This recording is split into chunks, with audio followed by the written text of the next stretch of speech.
सैनिक समाचारों में आपका हार्दिक स्वागत है। सबसे पहले बात करते हैं रोज की तरह हेडलाइंस की। हेडलाइंस में बात करूंगा आखिर इक्वल मिलिट्री सर्विस पेपर क्या है सच्चाई और लेटेस्ट क्या है अपडेट। फाइल हो गई है जमा और आखिर जज साहब ने क्या कहा। ओआरओपी एवं अन्य जो विसंगतियां उनका राजनीतिकरण शुरू हो गया है। सरकार के ऊपर दबाव है, रक्षा मंत्री जी के ऊपर दबाव है।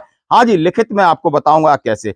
जवानों की समस्याएं संसद में देखें क्या हुए सवाल और जवाब, यानी जवानों की तमाम समस्याएं वो संसद में उनके ऊपर बहुत सारे सवाल जवाब हुए, वो भी इसके बारे में बात करेंगे। सबसे पहले बात करते हैं एमएसपी के ऊपर। हाँ जी, जैसे मैंने एक बात कर रहा हूं कि एमएसपी के भी जो वादे हैं दो पैनल करते हैं, आपने देखा होगा। एक हाईकोर्ट के सामने मैं आपको चित्र दिखा रहा हूं जिसमें हमारे एक तलन साहब हैं जो बात कर रहे हैं, वो एक पैनल है जिसमें एक एडवोकेट पल्लवी जी हैं और एक में वीर बहादुर सिंह जी कर रहे हैं। आखिर इसकी सच्चाई क्या है और जो डॉक्यूमेंट उन्होंने कोर्ट में जमा करने थे हुए नहीं हुए और आगे का क्या प्रोग्राम है, ये बिल्कुल है।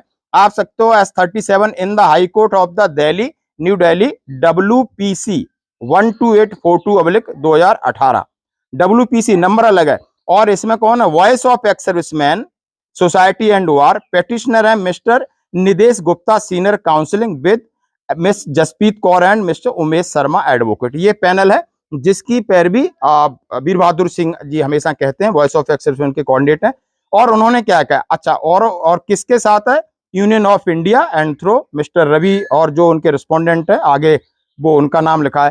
फिर दूसरा केस है WPC 12903, वो है 12842, इसमें SP सिंह एंड वार्स और इसके पेटिशनर है mister Mahavir Singh senior advocate है, MS पल्लवी अवस्थी हैं और अशोक यादव एडवोकेट हैं। जो इनका भी सेम मतलब हमारे MSP को लेकर दो लोग केस लड़ रहे हैं और दोनों ग्रुप में आपको अलग अलग फोटो भी दिखाऊंगा और आप समझ सकते हो इसमें क्या। और ऑनरेबल जस्टिस संजीव सचदेवा है और मिस्टर सचिव मनोज जैन है। आखिर में क्या था अब मैं बताऊंगा। 31/7/2023 को क्या हुआ था वो रिटर्न में वहां से कोर्ट से आया, आप जरा समझिए।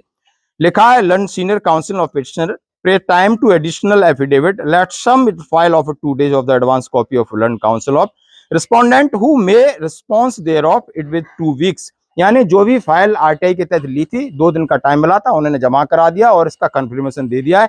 आगे listed on 6 September 2023 at 3 PM, यानी 3 बजे 6 सितंबर को है। संजीव सचदेवा और मनोज जैन है।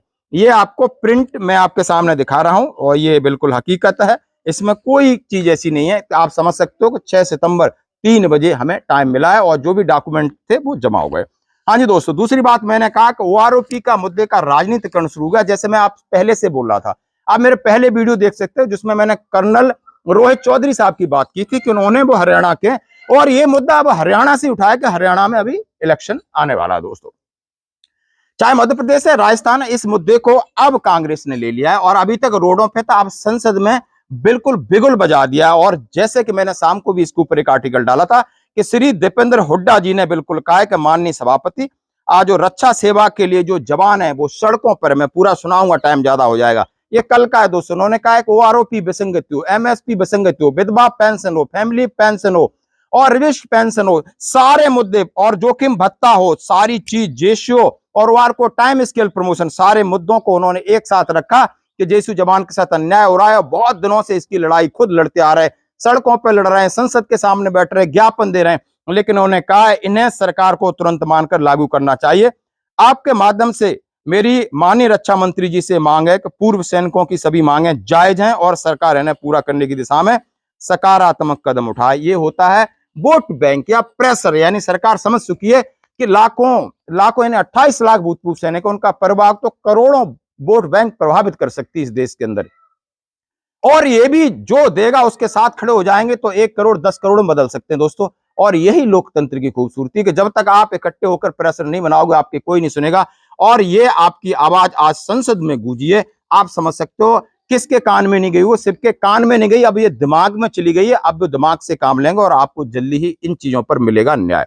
हाँ जी दोस्तों, अब बड़ी बात कहते हैं कि आखिर इतने जवान प्रेमेचर क्यों जाना चाहते हैं, जवान अपने आप की जीवन लीला क्यों समाप्त करना चाहते हैं। ये ज्वलंत विषय जो कि अभी राज्यसभा और लोकसभा में गुजरा है और पूछा गया है कि इसके लिए आप क्या कर रहे हो, क्या कदम उठाए हो। आपने आंकड़े तो बता दिए कि 2018 से 2023 तक 50,000 जवान वॉलंटियर गए हैं और हजारों जवान ने अपनी जीवन लीला समाप्त की। आखिर क्यों, इसमें कुछ सुधार होगा या नहीं, इसके लिए उन्होंने कुछ कागजों पे बताने की कोशिश की है, ग्राउंड पे तो शायद मुझे लगता है कुछ भी नहीं होगा कि उन्हें इस चीज का कहां पता, लिख के दे दिया और बोल दिया।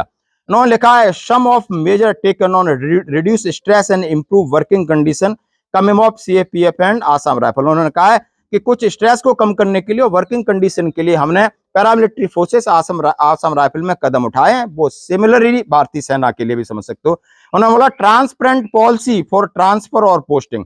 ट्रांसपेरेंट पॉलिसी, पारदर्शिता, जिसको जहां पोस्टिंग का हक है वो जाएगा और पोस्टिंग और प्रमोशन में कोई भाईबंदी नहीं होगी।